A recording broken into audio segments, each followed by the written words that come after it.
Assalamualaikum warahmatullahi wabarakatuh.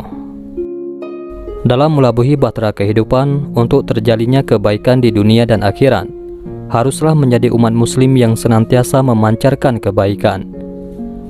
Berhijrah merupakan kewajiban umat muslim untuk selalu memacu hidupnya menuju jalan lurus yang penuh kebaikan. Hijrah mengandung arti meninggalkan suatu perbuatan, perpindahan atau meninggalkan suatu daerah menuju ke daerah lain. Hijrah Rasulullah memiliki banyak nilai kehidupan karena kegigihan Rasulullah yang luar biasa dalam menyebarkan agama Islam. Maka pentingnya hijrah dalam menemani langkah roda kehidupan untuk selalu menjadi muslim yang terus berlomba dalam berbuat kebaikan. Hijrah Nabi Muhammad SAW dilakukan pada tahun 622 Masehi dari Makkah menuju Madinah, dan terdapat kisah menakjubkan. Rasulullah mendapatkan tantangan dan ancaman besar dari kaum kafir, namun beliau tidak mudah untuk tergoyahkan semangat dakwahnya. Nabi Muhammad SAW telah berdakwah di Makkah menyebarkan agama Islam untuk menunjukkan jalan lurus. Awalnya Rasulullah SAW berdakwah secara sembunyi-sembunyi. Kemudian syiar Islam dilakukan secara terang-terangan. Karena semakin meluasnya ajaran Rasulullah, kaum kafir Quraisy semakin geram dan jenuh akan banyaknya pengikut Rasulullah. Maka dengan segala kemampuannya, kaum kafir tersebut menghalalkan segala cara untuk merusak dakwah Rasulullah SAW. Dengan kejahatannya, kaum kafir Quraisy memboikot Nabi Muhammad dan para pengikutnya dengan mereka. Mereka melarang setiap perdagangan dan bisnis dengan pengikut Rasulullah. Mereka juga dilarang untuk menikah dengan kaum muslimin, bergaul, dan disuruh untuk mendukung memusuhi Nabi. Hal tersebut membuat kondisi kaum muslimin di Mekah semakin terdesak. Atas izin Allah, Nabi Muhammad memutuskan untuk berhijrah ke Madinah. Dengan segala upaya untuk menyelamatkan kaum muslimin, mereka pun berhijrah secara sembunyi agar tidak diketahui oleh kaum kafir Quraisy. Para musyrikin Makkah mulai gusar mendengar berita kaum muslimin Makkah yang sudah banyak meninggalkan Makkah menuju Yasrib, yakni Madinah. Mereka khawatir ajaran Nabi Muhammad akan semakin meluas dan di sana kekuatan Islam akan bertambah kuat. Pada akhirnya akan menyerang kekuatan mereka di Makkah. Para pemuka Quraisy berkumpul di Darun Nadwah untuk membahas strategi pencekalan Nabi Muhammad SAW agar gagal meninggalkan Makkah. Akhirnya, diputuskan sebuah keputusan bulat untuk mengeksekusi Nabi Muhammad, agar nantinya pembunuhan tersebut tak mendapatkan tuntutan balas dendam dari Bani Abdi Manaf suku Nabi Muhammad SAW. Mereka bersepakat yang melakukan eksekusi haruslah dari para pemuda gagah berani dari koalisi berbagai suku bangsa Quraisy. Di saat memulai perjalanan hijrah Rasulullah menuju Madinah, kaum kafir Quraisy berniat mencelakai beliau dengan membunuhnya. Memasuki malam harinya, ternyata kaum kafir Quraisy telah mengepung rumah Rasulullah. Beliau mengerahkan Ali bin Abi Thalib untuk mengenakan jubahnya dan berbaring di tempat tidurnya. Hal tersebut untuk menjebak kaum kafir Quraisy. Pagi dini hari, sebelum Nabi Muhammad SAW meninggalkan rumah, para pemuda Quraisy dengan pedang terhunus telah mengepung sekeliling rumah Nabi Muhammad SAW dan siap membunuhnya jika keluar meninggalkan rumah. Pada saat itulah turunlah malaikat Jibril membawakan wahyu. Dan kami adakan dinding di hadapan mereka dan di belakang mereka dinding pula. Dan kami tutup penglihatan mereka, dan sekali-kali mereka tidaklah dapat melihat. Quran Surat Yasin ayat 9. Nabi Muhammad SAW membaca wahyu itu sembari meniupkan ke arah luar rumah. Dengan izin Allah, sekelompok pemuda kafir musyrikin itu dibuat kantuk berat dan tertidur pulas menjelang petang. Nabi melangkah meninggalkan rumah beliau dengan tenang. Setelah terbangun, mereka segera memasuki rumah Nabi Muhammad SAW.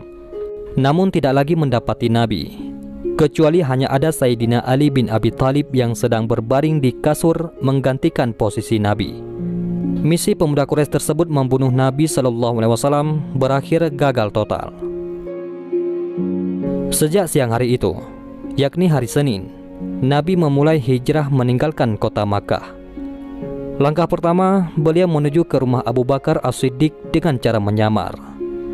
Sesampai di sana, Abu Bakar sudah siap menunggu dengan seekor unta dan perbekalan seadanya. Abu Bakar telah menyiapkan 2 ekor unta menuju Yasrib, yang akan ditempuh sekitar 480 km, atau biasa dilakukan dengan kendaraan unta selama 10 hari. Kaum kafir Quraisy karena telah mengetahui tidak adanya Rasulullah SAW di rumah setelah mereka mengepungnya, maka mereka menutup semua jalur Madinah. Karena hal tersebut, Nabi dan pengikutnya menggunakan jalan lainnya yang jarang dilewati oleh penduduk sekitar. Kemudian mereka menemukan suatu gua dan tinggal di sana. Gua tersebut bernama Gua Sur.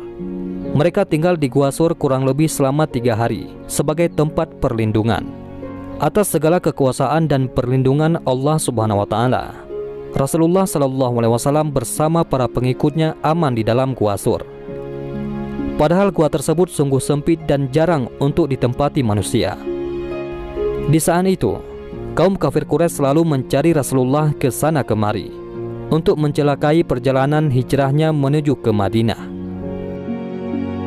Ternyata pemuda kafir Quraisy sempat melakukan penyisiran hingga ke Gua Sur. Mereka hampir saja menemukan persembunyian Nabi SAW dan Abu Bakar.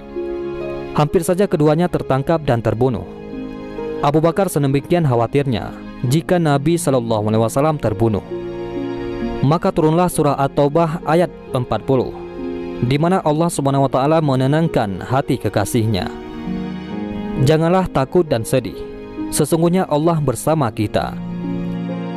Wahyu tersebut Nabi SAW ucapkan untuk menenangkan hati Abu Bakar As-Siddiq. Allah pun menyelamatkan mereka berdua dengan memerintahkan sepasang burung merpati bersarang di mulut gua, serta sarang laba-laba yang mengindikasikan bahwa gua tersebut sudah lama belum pernah dimasuki oleh seorang pun, sehingga kafir Quraisy yang dipimpin oleh Umayyah bin Khalaf batal memasuki gua tersebut.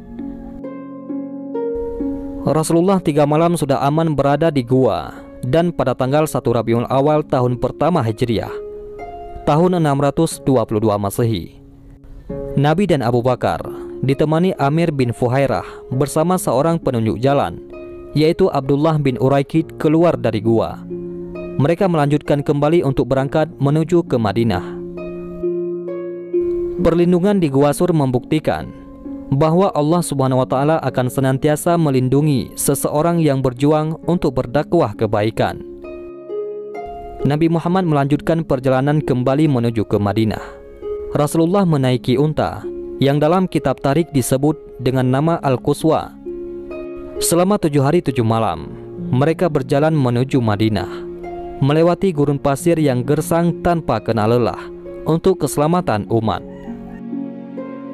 Di kota Makkah, kafir Quraisy yang gagal menemukan jejak Nabi Muhammad SAW mengadakan sayembara yang diumumkan di pasar Ukas dan sekeliling Ka'bah, bahwa siapa saja yang berhasil menangkap Muhammad, baik dalam keadaan hidup atau mati, dia akan mendapatkan hadiah 100 ekor unta.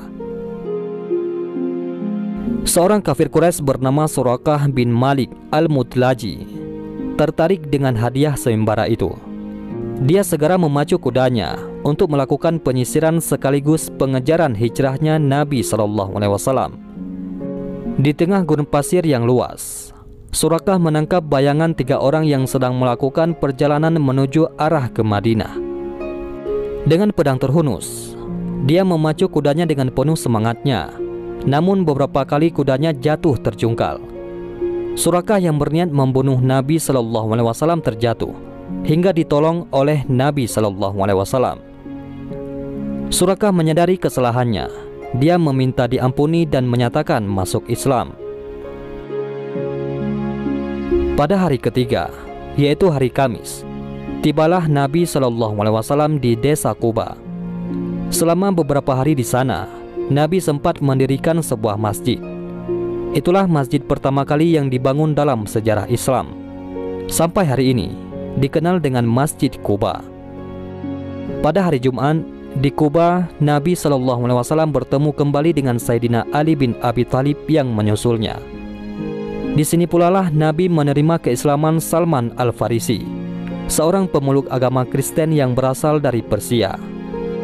Selama 4 hari di Kuba, Nabi dan para sahabat melanjutkan perjalanan memasuki kota Yasrib. Sebelumnya, Nabi ditemui oleh Zubair bin Awam yang ketika itu berusia 21 tahun yang membawakan jubah putih agar dikenakan Nabi SAW saat memasuki kota Yasrib. Perjalanan hijrah Nabi berlangsung selama 14 hari. Meski biasanya sudah bisa sampai dalam waktu perjalanan selama 10 hari, karena disebabkan Nabi bertahan di Gua Sur selama 3 hari.